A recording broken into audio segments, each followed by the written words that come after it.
Hello friends, how are you today? I would like to talk about patterns, recurring ones. And it is so important because once I realized how it affected my life and became aware of certain patterns, it just helped me position myself differently and choose differently. And I feel like a lot of people get stuck in a loop of recurring patterns. And yeah, I was one. I probably still have patterns that are looping that I'm not aware of yet. But this is why progress is needed, right? Where we have to become aware of ourselves, and that in turn will help us break the loops, break these or choose better, really. But anyway, first, hi, my name is Sheila, and thank you for this conversation.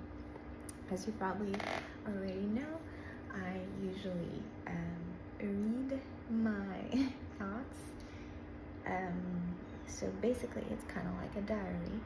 So I'm reading to you what my thoughts have been, where my thoughts have been going. And yeah, we can have a conversation down in the chat below. But let's get to it. Alright. Sometimes the same emotional situation shows up in different relationships, even though the people and the details are completely different. And if we're not aware of it, we keep reacting the same way and wondering why it hurts so much each time. Here are a few examples, in my opinion, that have happened to me. But say a family member suddenly shuts you out. They stop answering, or they answer in a cold manner. They don't explain what's going on. Or say a romantic relationship. You had a romantic relationship where someone pulled away, went quiet, or came back without really fixing what hurt you. You had love in both scenarios, right? Then it suddenly has been taken away without notice. Both are essentially ghosting you, right? In their own way.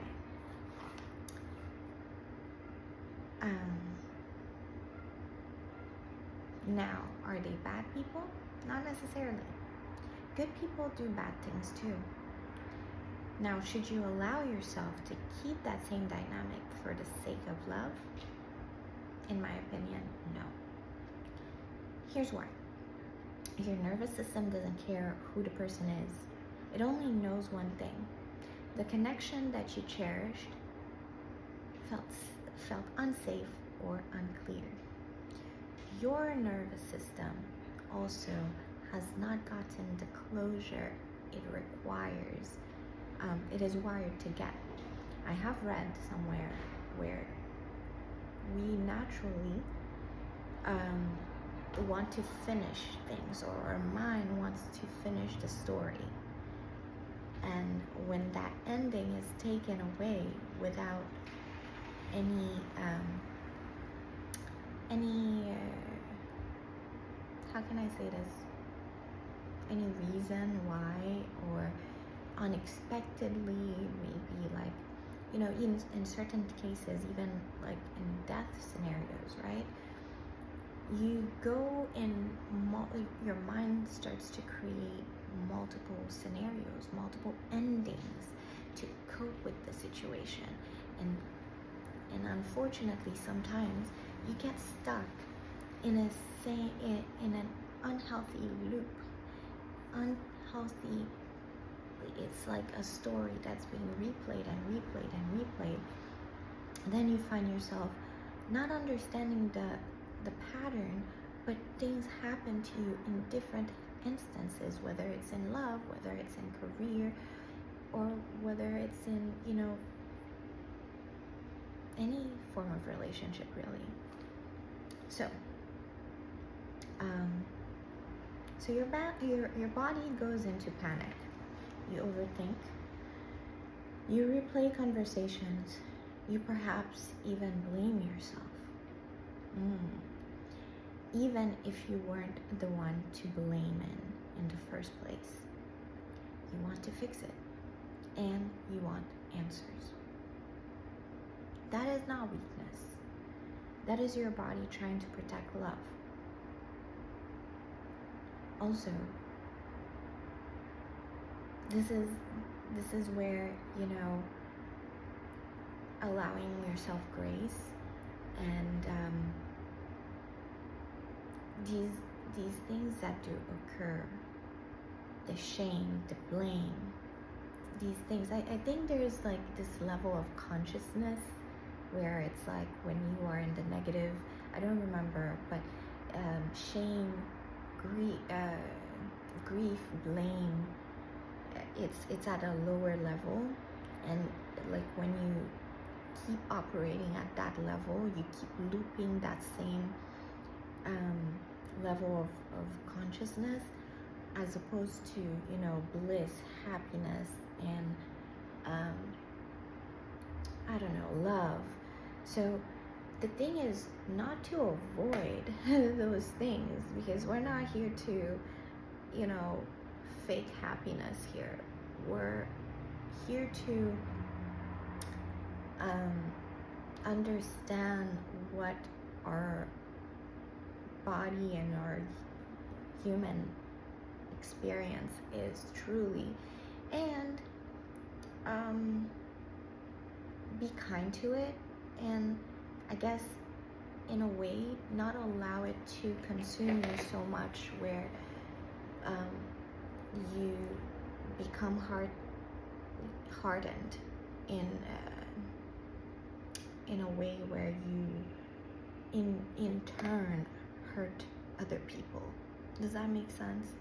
Because many times it has happened where it is very, very easy for you to get hurt, and then to in turn go out and hurt other people. And that is where you have, in my opinion, you have to become aware of those things and choose differently, right? Choose to say that I am not going to allow this to affect my grace, my human nature in the positive sense, and things like that. Anyway, let's go back. So, yeah, for a long time, my pattern was this. If I loved someone, I stayed available even when something felt off. Available emotionally is just as important, I thought that being understanding meant staying. I thought that compassion meant overriding myself. What I am learning now is that love does not require access. And compassion does not mean to abandon myself. There's a Bible saying, I don't know the full verse, but it goes along the lines of guard your heart with all your might, because that's where everything lies in it. If you know, please research that. But there's like everything comes from the heart. Everything operates from the heart, really. And guarding your heart doesn't mean that and that's the balance that we have to learn to make daily, right? Where you do guard your heart, but you don't become cold-hearted, where you become this selfish in terms of maybe not selfish, because sometimes it is good to be selfish if you have to work on yourself, but not all the time. You become so unavailable where you don't even see other people in need if they are in front of you, something like that. Just don't become cold-hearted. That's what I'm trying to say. There's the gentle balance, and I guess it's important to navigate towards that, but also never allow other people to, to step over you.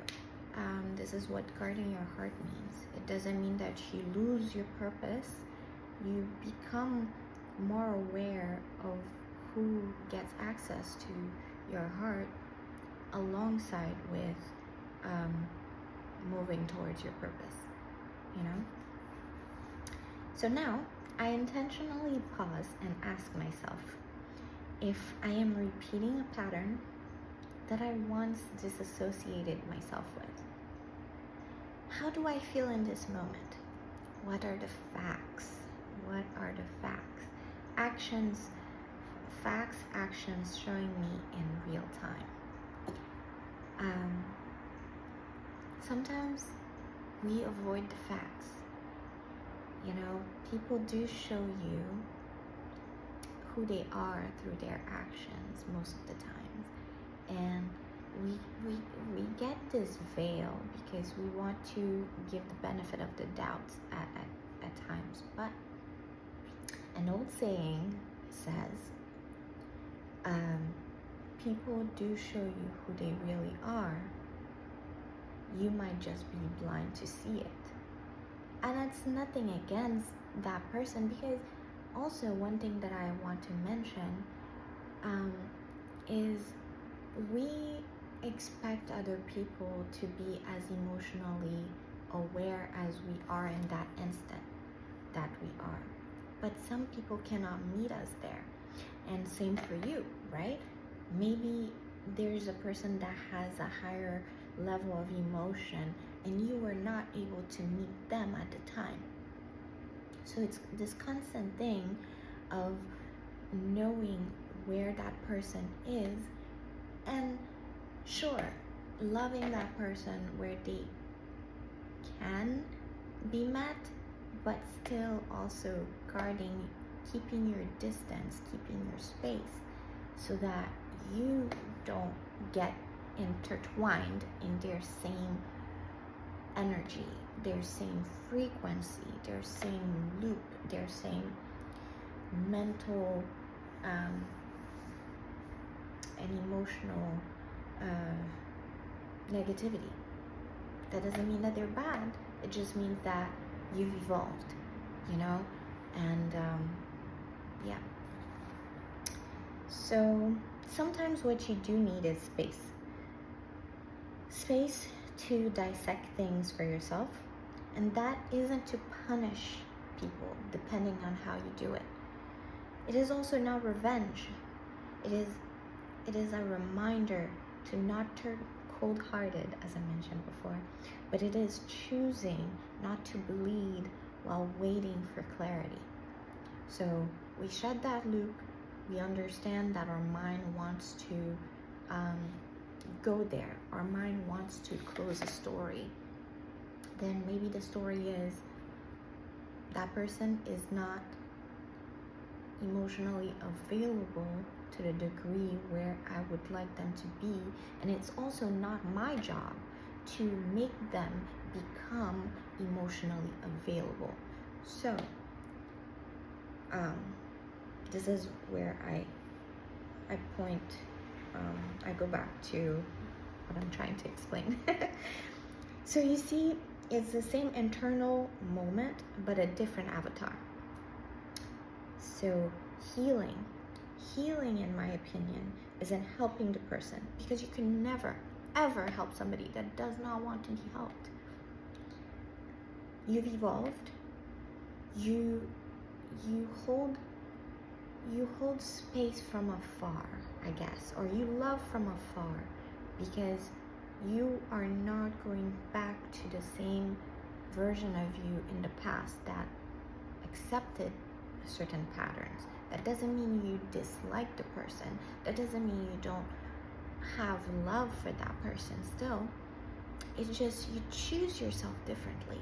You choose you always, and you choose your progress always. And that is important, because your progress is, I choose me so that I do not become like them. I choose me so that I can help this other person when my emotional status becomes more healed. You know, I choose to not repeat that pattern towards somebody else, because I choose me within the experience that I'm going through with the people that I'm going through in my life right now. So that is what I have for you. Oh, and I also mentioned, also take heart. You are not weak or broken now that you are aware. You can choose to love yourself. You choose your own healing above all else without anger. So, yeah, do that as I'm doing that. And yeah, let's claim a higher level of consciousness, not in a delusional way, because I think this journey is allowing me to heal, but heal in a way where I am not confused of what has been happening. I am not rejecting or neglecting things, but I am moving in a different path that I feel that is more aligned with my higher self. So that's all I have for you today. If you like this video, I would love to hear from you and from what you're going through. We all have the same moments with a different avatar. And sometimes maybe our experiences can help we can help each other through our own experiences. So yeah, let's share, continue this conversation. I hope to hear from you. And if you are on this journey where you are creating a routine, a soft routine for yourself, so that you can consciously and always grow time and time again. I do make candles, handmade candles, and the way that I make them, the reason why I make them is because it is helping me throughout my journey. And I think I will explain at some point how this is helping me, but the simple term maybe, it's I'm using it as a tool so that as soon as I come home from work, I can light something, I can light a candle, and it automatically switches my brain to, this is a safe space and it's time to relax, it's time to decompress, and it's time to return to center. Even though outside we have to learn to return to center even in chaos. But yeah, that is how I use these tools. But I think I mentioned in one of the videos, you are your most important tool first and foremost. So care for that, and it's okay to use tools once in a while. You know, it's okay to use tools to help guide you along the way. So this is one of my tools, and I'm sharing it with you, and I will leave the link down below. So until then, my friends, I will see you, and you are so important. Take care. Know where your focus is going. I think this is something that I'm reminding myself more and more. Allow yourself to not deviate so much from all these distractions. So learn to return back to your center by choosing what you watch, choosing what you put your time and focus towards. Until then, I'll see you soon, and you got this.